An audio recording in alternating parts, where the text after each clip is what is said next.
కాళికాదేవి శక్తి, కాలం, మరణం అనే తత్వాలకు ప్రతీక. ఆమెను హిందూ మతంలో అత్యంత శక్తివంతమైన దేవతగా పరిగణిస్తారు. ఆమె పేరే భయాన్ని కలిగించిన ఆ భయానికి వెనుక ఉన్నది పరిపూర్ణ జ్ఞానమూర్తి, ఆదిశక్తి. కాళి అనే పదం నలుపు లేదా కాలం అనే అర్థాలను సూచిస్తుంది. ఆమె నలుపు రంగులో ఉండటం ఆధ్యాత్మికంగా ఎంతో విశిష్టం. అది అజ్ఞానాన్ని గ్రహించే సత్యాన్ని సూచిస్తుంది. కాళికాదేవి రూపం భయంకరంగా ఉన్న ఆమె ఆగ్రహం చెడును ధ్వంసం చేయడానికి మాత్రమే. ఈమె రూపం ఎంతో బలంగా ఉంటుంది. 4 చేతులు, ఒక చేతిలో ఖడ్గం, ఇంకొక చేతిలో నరశిరస్సు, మరో చేతిలో ఆశీర్వాదం. ఆమె మెడలో నరశిరస్సుల మాల, నుదుటి మీద రక్త బిందువు, జిహ్వ బయటకు వచ్చిన విధంగా దర్శనమిస్తారు. కానీ ఈ అంతా భయపెట్టడానికి కాదు, మనలోని అహంకారానికి, దురాశను, ద్వేషాన్ని తలంచుకునేందుకు. పురాణాల ప్రకారం కాళికాదేవి దుర్గాదేవి కోపంలో నుండి ఉద్భవించిన శక్తి రూపం.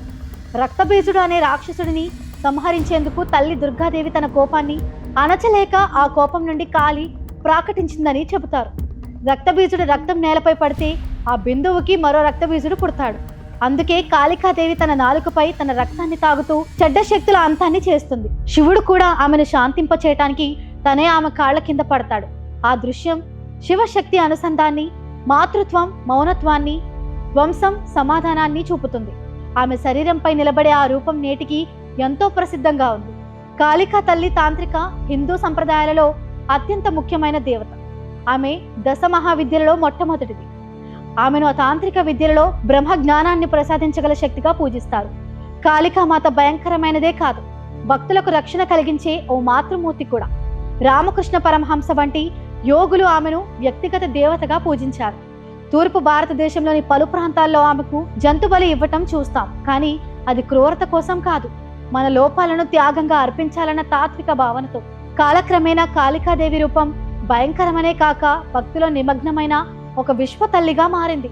ఆమెను పూజించడం అంటే మనలోని భయాలను పోగొట్టడం. ఆమె నామస్మరణ మాత్రమే కాదు, ఆమెను అంగీకరించడం అంటే శక్తిని, సమయాన్ని, సత్యాన్ని అంగీకరించటం. ఆమెకు నమస్కరిస్తే మనకు రక్షణ, జ్ఞానం, విముక్తి కలుగుతాయి. ఆమె ధ్యానం ద్వారా మనకు మానసిక స్థైర్యం, చైతన్యం, శాంతి లభిస్తాయి.